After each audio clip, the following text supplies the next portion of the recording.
I'm Mary Summers. I'm the director of the Financial Aid Office at UNK, and I've been here for almost 30 years. I'm a native of Columbus, and I left Nebraska for a number of years and returned to work here at UNK.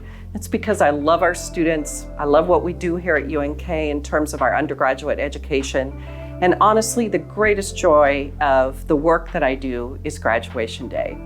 So today, in order to help you start preparing for that graduation day in your life, I want to talk about financial aid. And I want to help you think about some things you might want to do to get ready for starting college and how financial aid can play into that whole decision-making process that you're just starting.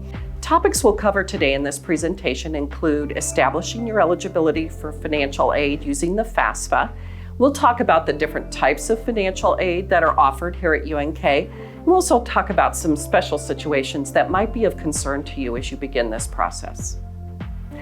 Eligibility begins with completing the admissions process. So one of the first things we encourage you to do, if you've not already, is apply for admission to UNK if you expect that UNK is going to be one of the schools on your short list of colleges that you want to take a really deep dive into. After you apply for admission, then complete the FAFSA, the Free Application for Federal Student Aid. It's available beginning October 1st of 2020 for the 21-22 academic year. Now, the FAFSA does require those who complete it to have some identifiers in place called the Federal Student Aid username and password. The student applying for financial aid will need a username and password, and so will likely be one of the parents who belongs to that student will also need a federal student aid username and password. So that's something that you can be retrieving and setting up right now at studentaid.gov, the federal student aid website. Once you have a username and password and you're ready to complete the FAFSA after October 1st, we would highly recommend that you use a process called IRS data retrieval to download the 2019 tax year data right out of the IRS database into the FAFSA. The FAFSA always uses 2-year-old information. We call it prior year. And that's what allows you to complete the FAFSA early and receive results early on in your college selection process. The information provided on the FAFSA is actually run through a mathematical formula, and the results are sent to the schools that you'll list on the FAFSA in order to establish your financial aid eligibility. Keep in mind that you can have your FAFSA results sent to a number of schools, and that allows you honestly to receive financial aid notifications from more than one school, which will help you make an educated and informed decision about where you want to attend college. Once the FAFSA is sent to the institutions on the list that you've authorized, the schools are going to follow up with you if there's additional information they might need in order to finalize your financial aid award. The financial aid award notice or award letter will come to you from UNK in 2 ways. One will be a paper letter that will be mailed to your permanent home address. The other will be online on our student portal called MyBlue. So you'll get that financial aid notification beginning in December. If you complete the FAFSA in October, complete any verification process that we might need from you, then our goal is to have a financial aid award letter in your hands before Christmas. So you'll have that information way before you have to make a final decision about where you want to enroll in college. Now, the types of financial aid that you might see reflected on your financial aid award notification would include grants. Grants are free money that come usually from the federal government, the state of Nebraska, or from the University of Nebraska. And it's money that you don't have to pay back. It's free money, it's the good stuff. You also will find out on your financial aid award notification if you qualify for the Work Study program. Work Study is a federal financial aid program. It does require the completion of the FAFSA, and it is an opportunity for you to work part-time while you're attending college and be paid from these funds allocated through the financial aid application process. So it's financial aid that is paid to you over time that you can use to help meet some of your educational expenses, especially some of the personal expenses you incur when you go to college, like gas, maybe when you need to run up to Target and get laundry detergent or shampoo, personal supplies, things like that. One of the other major types of financial aid you'll see reflected on your financial aid award notification are student loans. And loans are money that you would borrow largely from the federal government, and you'll have a promissory note in place that will dictate the terms and conditions of that loan and when you'll repay it.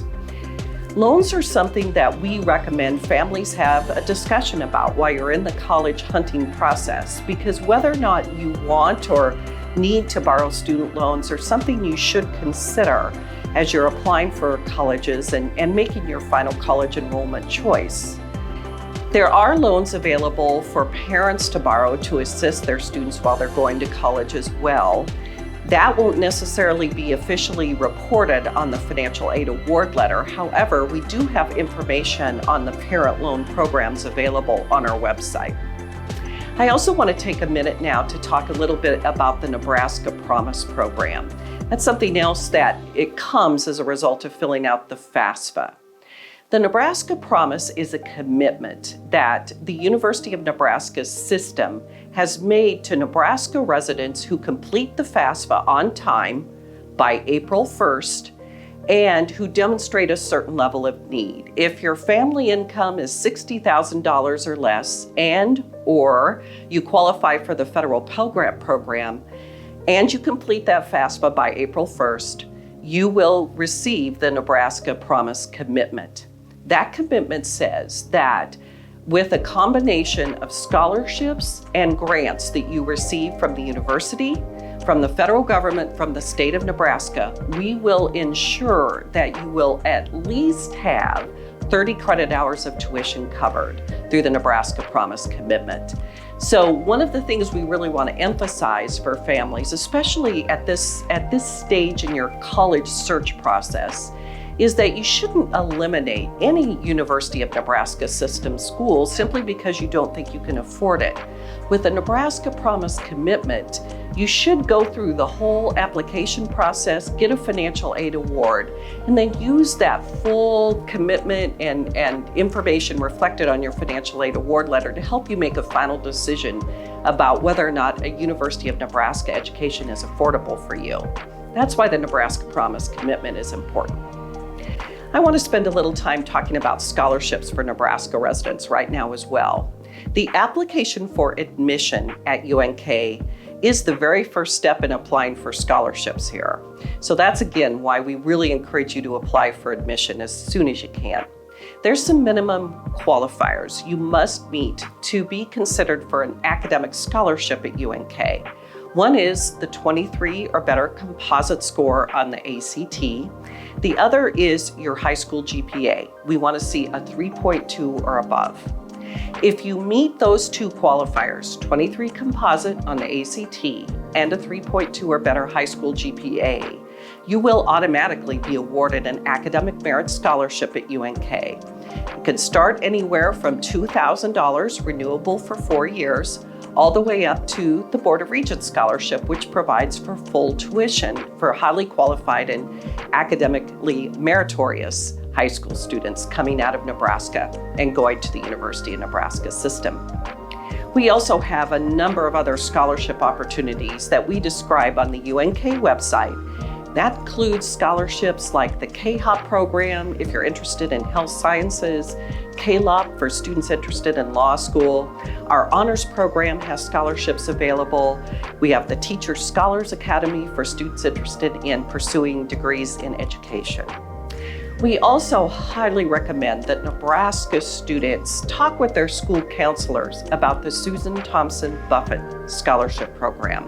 We're blessed in the state of Nebraska to have this significant foundation that provides private support to needy Nebraska students who want to attend a public university in this state. And that's something that you can find out about on their website, the Buffett Foundation website, or through your high school counselor. In addition to the Buffett Scholarship, your school counselor is going to have information on any other outside scholarships that you can apply for that are portable, that go with you to whatever college you might end up enrolling in. Your school counselors are really the best resource for information on that, so do make sure you're touching base with them early in this process and kind of continually until you finalize your college decision. Finally, I just want to chat a little bit about any special situations your family might be incurring right now. We realize that when families hear about the FAFSA using 2-year-old financial information, again, 2019 tax year information for financial aid applications for the 21-22 academic year. We know that sometimes your family may have experienced some changes between those 2 years. If you have, the best thing you can do is just contact our office, either by just calling us and speaking to one of our financial aid counselors, or just writing us a letter, an old-fashioned letter that you put in the mail or an email notification that just explains a little bit about what the changes are that your family has experienced over the past couple of years and why 2019 may not be the best year for us to use in order to determine your financial aid eligibility. Our counselors are great professionals. They'll work with you one-on-one to determine how best we can update or revise the FAFSA in order to better reflect your financial situation. It's really important that you don't hesitate to contact us about any concerns you might have about your financial stability and the FAFSA process as soon as possible, so we can help you resolve those as soon as we can. Again, the UNK website, unk.edu, on the financial aid homepage, you'll see a special circumstance form, and you can use that form just to notify us of any of those changes as well. Thanks again for your time in learning more about financial aid and scholarships at UNK, in visiting our campus, and just taking a look at UNK. We hope that this has been helpful for you. We just want to let you know that you can contact us at 308-865-8520. That's our phone number. Or feel free to email us at finaid1@unk.edu with any other questions or concerns you might have. Thank you.